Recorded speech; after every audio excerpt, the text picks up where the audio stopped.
সন্ধ্যা হইল ডাক দিলে না মুরে প্রাণবন্ধু রে, সন্ধ্যা হইল ডাক দিলে না মুরে। এটা শোনার পর আমি রাত্রে চোখের পানি ফেলা কাঁদছি। আমার জীবন তরি শেষ হয়ে যাচ্ছে, যে কোনো মুহূর্তে আমার জীবনের তরি ডুবে যেতে পারে, যে কোনো মুহূর্তে আমার ঘরের ভিতরে আজরাইল এসে হানা দিতে পারে, আমার প্রাণ পাখি চলে যেতে পারে। আমি যখন রাতের বেলা এটা শুনেছিলাম, শোনার পরে আমি কেঁদেছিলাম। আমাদের আলহাজ সুফি মিজানুর রহমান মহোদয় তিনি একটা গজল বলছেন, এটা আমার কাছে আমি গাড়িতে বসে শুনছি, শুনতে শুনতে প্ল্যান করে ফেলাইছি যে এই গজলটার ভিতরে, সঙ্গীতটার ভিতরে সুন্দর অর্থ আছে। এটা দেহতত্ত্বের গান। কথা বলেন ঠিক না বেঠিক?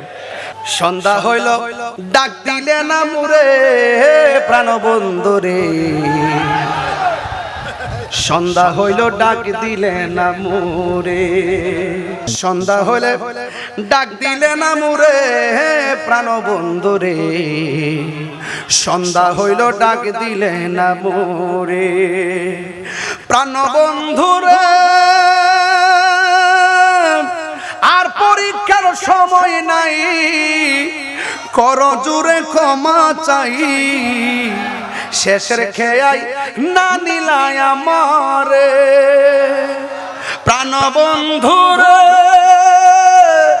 আর পরীক্ষার সময় নাই, কর জুড়ে ক্ষমা চাই, শেষের খেয়াই না নিলাই আমারে। আরে আমার দিন তো এমনি যাবে, লোকে তোমায় কি বলিবে, আমার দিন তো এমনি যাবে, লোকে তোমায় কি বলিবে। এই দুঃখ রইল সুফি মিজানের অন্তরে প্রাণবন্ধু রে। আরে সন্ধ্যা হইল ডাক দিলে না মুরে, ওরে সন্ধ্যা হইল ডাক দিলে না মুরে প্রাণ দয়াল রে, সন্ধ্যা হইল ডাক দিলে না মুরে।